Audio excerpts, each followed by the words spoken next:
Hey, Mark, when you're drinking whiskey, does it matter what kind of glass you drink it out of? Well, Dan, that's a great question.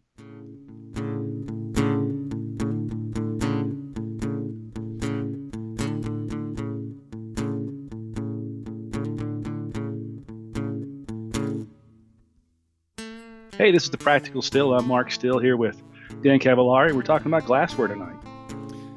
Mark, I love coming to your house to drink bourbon and whiskey because you have my favorite glass. I forget, what is it called again? You just told me like 2 seconds ago, and I forgot what it's called Well, already. informally, it's called the Dan Orates glass. Yes, yes. In order for you to properly tell us all about life, Yeah, yeah. you must hold that glass in your right hand higher than your shoulders. I, I Uh, I get Shakespearean with it. yeah, I think actually though, if you want to know the real name, in case somebody wanted to find it, 'cause I think googling the Dan Oration glass won't get you very far. It's called a cradle glass. Okay, And I think I bought it from a nice lady in Sri Lanka. okay. Uh, but yeah, it's a cool glass. It's I call it the Weeble glass. I think if you're old enough, it's the Weeble glass because when yeah, I was a kid, we had these little toys called Weebles, and they Weebles wobble, but they don't fall down. yeah. I And love since it. that glass, yeah, it doesn't have a flat bottom. It just Yeah. wobbles all over the place. Yeah, so you can't spill it, which I'm particularly adept at spilling things. Yes. No, I love the glass because it's got some good heft to it. First of all, it fits beautifully in my palm, and when Yep. I hold it, I just wanna hold court over it. And you do, I do, and I dominate the conversation.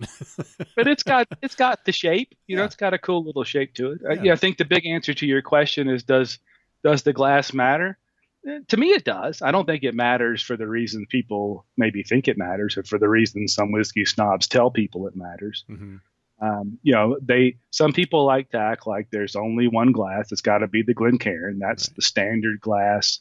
It's a Scottish invention. They even spell whiskey wrong on the box, and it's a nosing glass. It's got that little tulip shape to it. Hmm.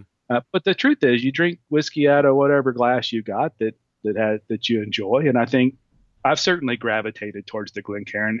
And you know me, I've bought a ton of different glasses, Yeah. uh, and, Well, and I've gravitated to that glass. I don't know why. I just it For whatever reason, the whiskey smells good out of it. It fits well in my hand. I like the little nubby base that I can hold on to and not heat the glass up. hmm. But I think to me it matters more. What's the glass feel like on your lip? I know that sounds silly, but what it feels like in my hand and the way it feels when it hits my lip matters. Hmm. And that to me matters. Does it matter? Yeah, it matters because of that, because it Yeah. feels good. Right. I've also had whiskey. You and I've done it on back when we worked together. We've done business trips where we're drinking out of whatever they happen to have in the hotel room. I remember enjoying that whiskey just fine. For sure. For sure. And Well, you just mentioned two pretty important things here. I mean, one is the nose and a nosing glass, and I think that's an important concept because so much of your taste of a whiskey is in your nose and smelling it, and we the first thing you and I do when we open up a bottle is we smell the bottle to get a sense of what that bourbon or what that whiskey smells like, and I think that's an important part of tasting, and so for the glass itself, there's plenty of shapes out there, but a key component of a good glass is being able to also smell what's in your glass.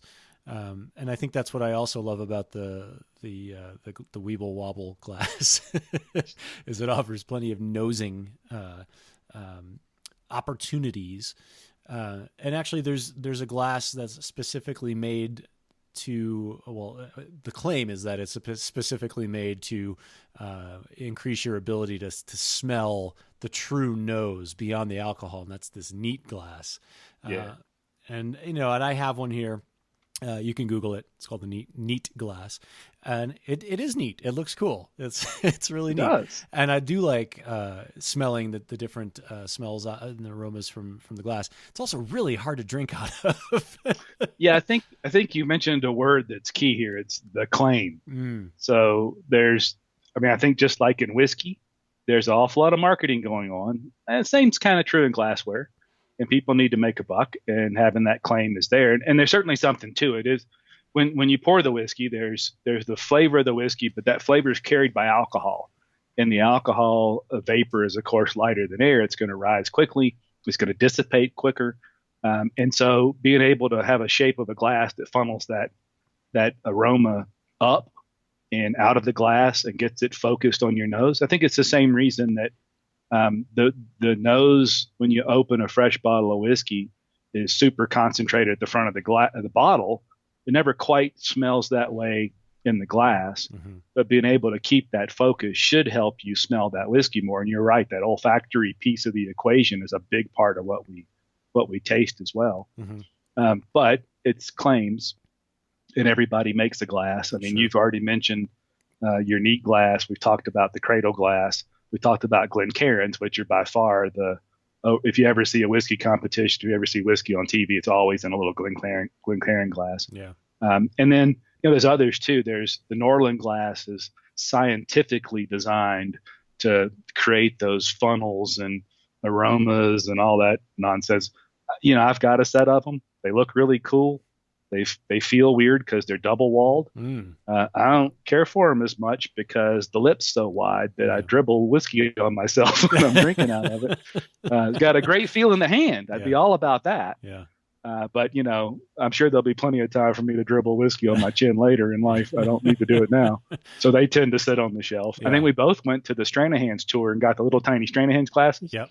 I like those sometimes. They're little. We both have a similar facial feature that can cause us sometimes problems with whiskey glasses with small openings. We have large noses. Large noses, yes. so the oration glass, the cradle glass, and your neat glass solve that. But I think when I looked at the neat glass, I thought I'd spill whiskey all over the place with that. I mean, you got to be really still to get that to come out of the right spot in the glass and into your mouth. Otherwise, it's just going to be whiskey in your chin and collar and your cheeks and everywhere else. Yeah, I do have a lot of whiskey-soaked shirts at this point for drinking out of the neat glass. Well, maybe that hastens it. It probably would happen anyway. Probably. Some of the time. Let's be honest. Yeah. I need some schnoz room in my glasses. I got to get that whole nose in there. Yeah. We certainly have enough nosing going on. Yeah. And I think I also bought some little glasses from Crate and Barrel that just look like tiny wine glasses. They're the beauty wine glasses. I like those. Okay. Yeah. I don't think whiskey smells as sweet out of it, but I love the way they feel and they're cute. And I like having the stem on. I got some port glasses that you drink port wine out of that are 6 ounces. They're the same volume as a Glencairn glass. They're just a little taller, and I think sometimes with certain whiskeys that length of a glass helps a little bit to get the true aroma out of it as it comes up.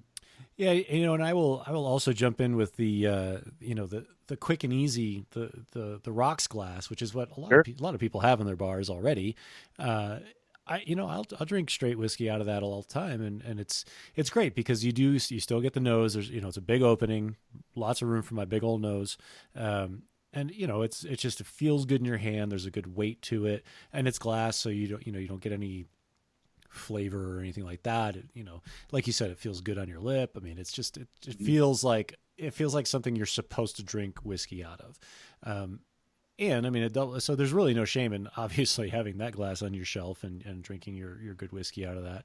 And you can put big old ice cubes in it if that's your thing. So there's no reason not to drink out of a rocks glass or anything like that. But let's talk about materials. Because there are definitely materials beyond glass.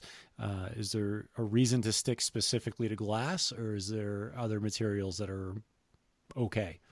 Well, I think the chemical or the science name that we're looking for is a non-reactive container. So glass certainly does that. You put stuff in glass, you take it out, it tastes the same. Nothing changes because of the glass.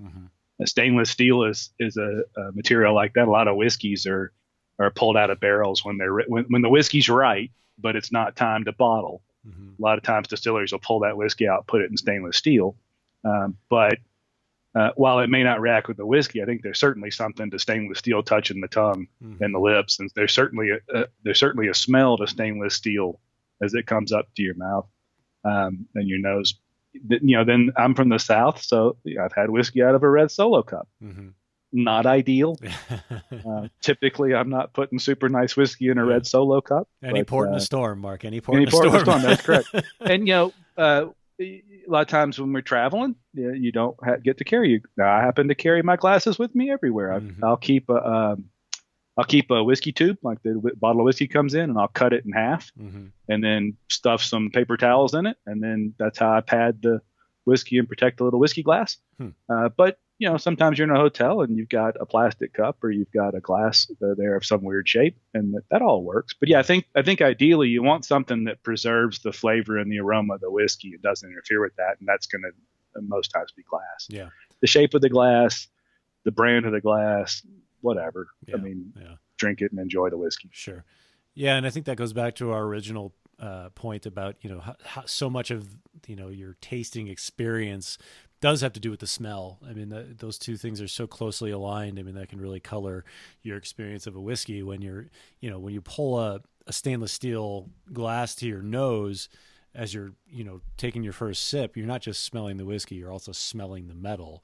So that can affect how you experience that whiskey. And I brought this up because this happened to me recently. Somebody served me a very nice whiskey in a stainless steel shot glass, and I just couldn't get past that smell of the metal, and it really changed the way I experienced that particular whiskey, and it was kind of a bummer, because I knew that was a good whiskey.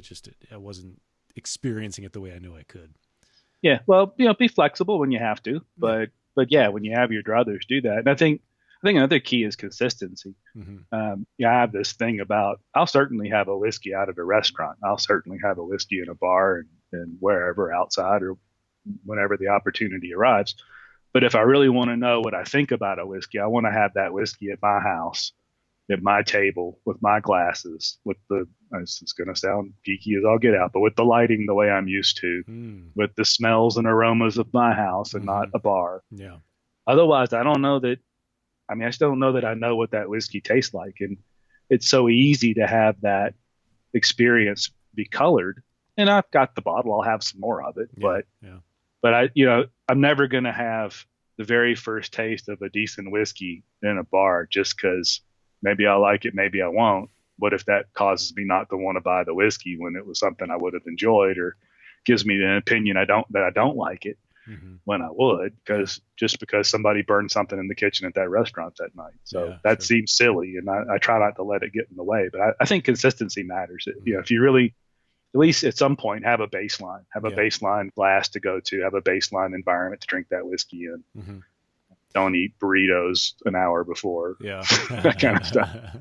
I mean, I would never advocate against eating burritos.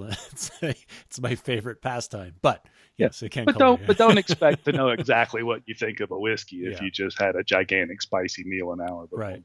Yeah. So, and that goes back to, does glassware matter? Yeah, it does to an extent, but I think what you're saying here is that more than glassware, or more than what kind of glass you're drinking out of or whatever, the environment matters. And that's a good point, because I think at home, not only are you more comfortable, but also there's fewer X factors.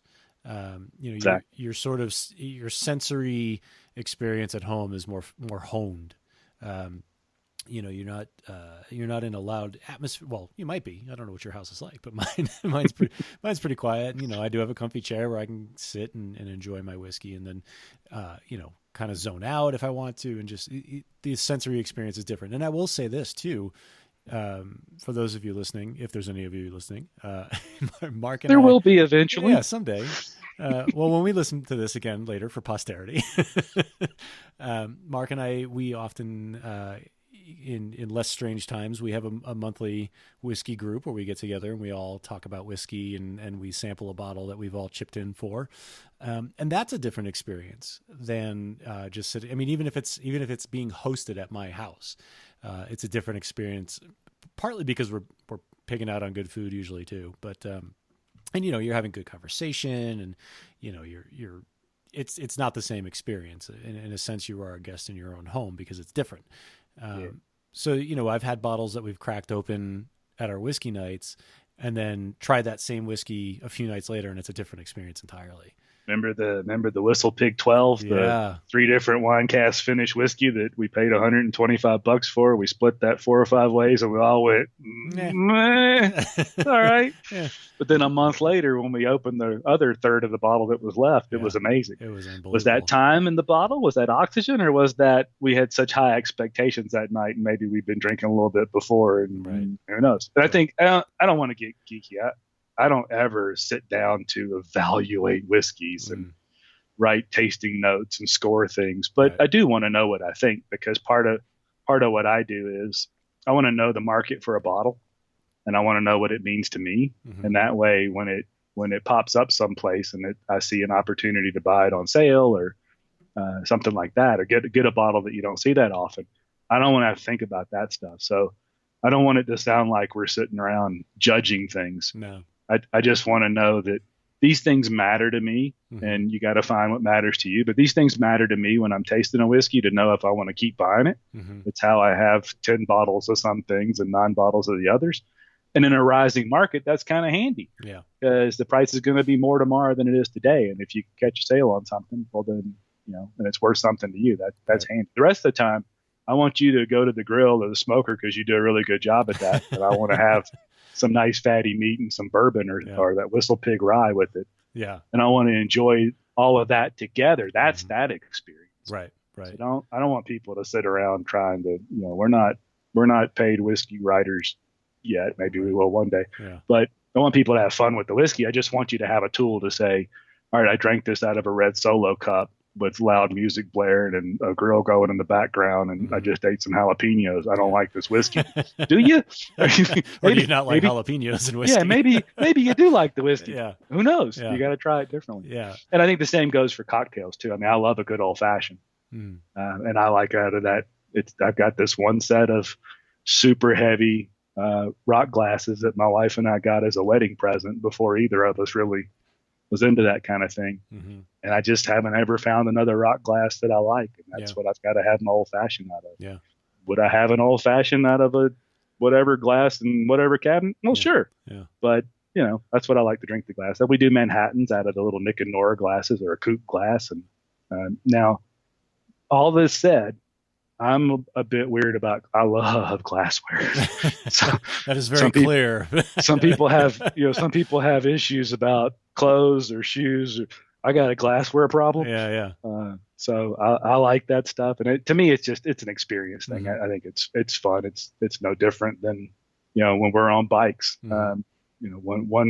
One set of gears, one group's probably as good as another for a hack bike rider. But Hmm. can I ride anything? Nope. I want certain things because Yeah. it makes me feel good, and Yeah. that's just the way whiskey is too. Yeah. Oh, I think so much of this is really just taking away distraction. And, I think about like when we cracked open the cream of Kentucky that you bought. The first time you got that, we were sitting in my driveway Hmm. next to the front wheel of my truck, I think. And we're sitting in some cheap deck chairs, but, we drank out of I think they were Glencairn glasses. And I remember you opened the bottle, you poured it, you took your sip, and you said, "That's good." And then we talked about other things, and it was good. It was very good, and it was a memorable experience. And I have very positive memories of both, that experience, but also the whiskey itself, which, as it turns out, is a very, very good whiskey. But I think, if you had handed it to me in a red Solo cup, and we were, I don't know, at a loud bar, that would have been a totally different experience. Because I also hate loud bars, but Yeah. nothing against red Solo cups. But We yeah, keep talking about them, so there must be nothing against them. nothing at all. No. I harbor no ill will. But yeah, I think really what you're getting at here, and I think that speaks to even the aesthetic of a glass. It's clear, it's supposed to be, a compliment. You're not supposed to focus on that. It's just supposed to be a vessel for you to experience what we're all wild about here, which is the whiskey itself. Yeah, and if we were judging the whiskey, color is certainly important. That it's funny because we just did an open the bottle video and a back to the bottle follow up on the Old Fortune 1920. Mm-hmm. That bottle happens to be sitting on my shelf off to the left near that little picture my wife gave me, the call me old fashioned picture with a white background. Uh-huh. the color of that whiskey is different than any other whiskey on my shelf. Yeah. And I'll sit there in the morning drinking coffee, looking at that bottle, going, "Man, that's pretty." Yeah. Got nothing to do with me physically tasting or enjoying the whiskey. So glass is the same way. You want to be able to go, "That's an interesting color to that whiskey. I wonder if it's because it's 9 years old, or because it's this much corn or that much rye or whatever." So it matters, and it is an experience thing. I don't want people to get hung up on. I don't want people to get hung up on anything that you have to. You don't have to do a damn thing. Right. When it comes to whiskey, you should drink it the way you like it, in the glass you like it, and if that's what makes you happy, then job done. I'm going to throw you a curveball here. This is not something that I would. I'm going to have a sip of whiskey then. Hang on. That makes the answer better, guaranteed. What about the shapes of bottles? Does that matter? I mean, we've seen some pretty unique ones, like the Willet Pot Still bottle. It's just so unique and so strange. And there's short, stubby bottles and long, thin bottles. Does that matter? I don't think it doesn't matter to the taste of the whiskey. It's a glass container. The shape of it's irrelevant. The color can matter because whiskey doesn't like sunlight. So if you aren't going to shade that whiskey, which you shouldn't be keeping your whiskey in the sun, then a clear bottle could certainly matter. The shape still doesn't matter, I don't think. The thickness of the glass, I suppose, could matter. But a lot of Scotch whiskeys come in dark bottles just for that reason. So, one of our favorites, Lagavulin, is always in a darker greenish bottle. Ardbeg's that way. So, but the shape, no, once it's in there, I don't think it probably makes a difference in what it noses like out of the bottle. That Willet bottle that looks like a big pot still, where a third of the bottle's squatty and the other 2/3 is a narrow straight giraffe neck looking thing. I'm sure it matters to the nose coming out of the bottle, but that's hardly relevant. Although I, for some reason, seem fixated on what whiskey smells like when I first open it and stick my nose in the bottle. I don't think it matters to the whiskey once it's in the glass. And certainly, distilled spirits don't really age or change once they're sealed, as long as they're sealed. Once you open them, certainly oxygen gets in there, but they don't change. So that doesn't make any difference. So I guess. Well, let me back up. Okay. It must matter somehow because companies will spend a lot of time and money choosing and designing glasses, bottles, that is, glass bottles. Yeah. So certainly it matters to their marketing. Certainly it matters to the overall experience. I seem to have hoarded a bunch of Balvenie bottles because I think those are just cool looking. So I keep them, serve water in them. Same with Kentucky Owl bottles. They're super tall and they just look impressive. So I hang on to those and use them to serve water in when we're having whiskey clubs and stuff. Yeah.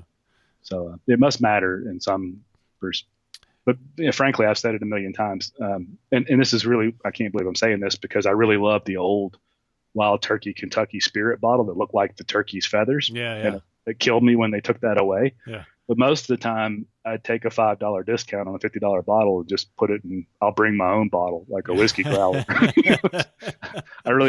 I don't like paying for bottles. There's only one I've ever wished I kept. It was Hibiki, a blended Japanese whiskey that just had a beautiful bottle and a crystal stopper, and I wish I'd have kept it to serve water and stuff in, but I didn't. But other than that, I don't really care. I'm buying the whiskey for the whiskey and drink it and share it with friends. That bottle's going in the trash after, or to somebody that makes candles or whatever, but I'm not keeping it. Right. I don't care what the bottle is. Sure. All right. So, we've got, we've basically run down a pretty good list of how people drink their whiskey, what glasses and such. Sam, the kind of guy that's sitting at home and I've got rocks glasses, but I don't have any other type of glassware. But I'm getting into it. I want to get something that I can really get the nose and the nosing glass. What's your recommendation for like a starter whiskey glass? If I want to run out and buy some glassware, what would you recommend? Well, I'd buy the Glencairn because it is the standard, and I think from there you have a baseline that's used by spirits professionals worldwide, and they're not. I suppose I think they sell for anywhere from $8 to $10. I've run up on them on a sale where you can buy 4 for $24, so a few bucks a piece. Not terribly expensive, but I think that gives you the baseline. There's not many times in life where you can buy the standard of something and it be affordable, and maybe I think everybody could scrape up $8 or $10 to have I can't buy the best bike. I can't buy the best car, Right. but I can buy what the whiskey world says is the glass for that. Mm-hmm. So I'd start with that. And if you just get into whiskey, and don't feel like you have to buy a glass, just look around the house. I mean, if you've got a wine glass handy, it's got the general shape. It's a little big, Mm-hmm. or a brandy snifter, same way. So the brandy snifter's got that similar shape. Mm-hmm. All of the shapes, even if you look at Riedel wine glasses, they claim to have the perfect shape for even different kinds of wine, which maybe it is the truth. But any shape where the glass has a bulbous bottom and comes closer to being close to the top, narrow at the top, that's going to give you that effect of funneling those aromas that you can get a nose in. So don't feel like you need to go buy anything. Yeah. If you are going to buy it, I think you buy the de facto standard, which is the Glencairn glass. If you just bought some whiskey, drink out of what you got. Yeah. And see what that once it's in your mouth and swishing around, it didn't really matter where it came from. So figure out if you like the glass, if you like the whiskey or not. Yeah. Drink straight out of the bottle. We won't judge you. We're not here to judge. Well, that's a hygiene thing. I'm not a bottle chug guy. People like to do their bottle chug videos and stuff, which I applaud the levity of it, and I love the fact that we're keeping it light. Yeah. But I don't particularly want to drink any whiskey out of there after you do that. I don't care how much alcohol it is that's supposed to clean all those germs up. It's just gross. That's a little bucket of yuck. Yeah, it's not great. Obviously, I would recommend the cradle glass, especially if you're feeling poetic. It's quite an experience, and I think I talk about this glass an inordinate amount. So I tried to give it to you last time we were at your house, and you didn't take it because I don't. Well, it's because I'm a drama queen. I don't orate much. I'll orate. I will orate all day, man. That's what I do. All right. Well, next. Tell you what we'll do is we'll put some notes up on the site with pictures of those glasses and links to where we bought those. Right. And, people can judge for themselves. Yeah. If you do buy the cradle glass, you do have to submit in the comment section your soliloquy that you recite when you drink from the cradle glass. Preferably a video. Yeah.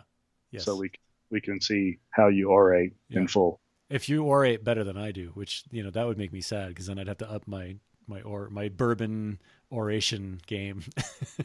Pretty sure the bourbon part of that equation is the great equalizer. None of us are going to be that good after a little bit of bourbon. Yeah, whoever sounds the most coherent wins. Yeah, exactly. Yeah, we'll round that stuff up and put some notes up for people to follow that stuff. Yeah. But I think the big thing is drinking what you got. The whiskey's what matters. Sharing it with friends is what matters. Finding something that you don't feel guilty for buying, that matters. So that stuff matters more than what you drink it out of, for sure. Well, before we sign off here, Mark, is there anything we forgot to talk about in terms of glassware? Yes. Uh-oh. I don't know what it is. Well, we forgot it. Yeah. Not bad. Thanks for joining us today. If you are out there actually listening to us, and we will be back hopefully next week with another Practical Still podcast. Mark, nice to see you as always. Nice to drink with you as always. You too, dude. Enjoyed it. All right. Thank you. Take it easy, guys.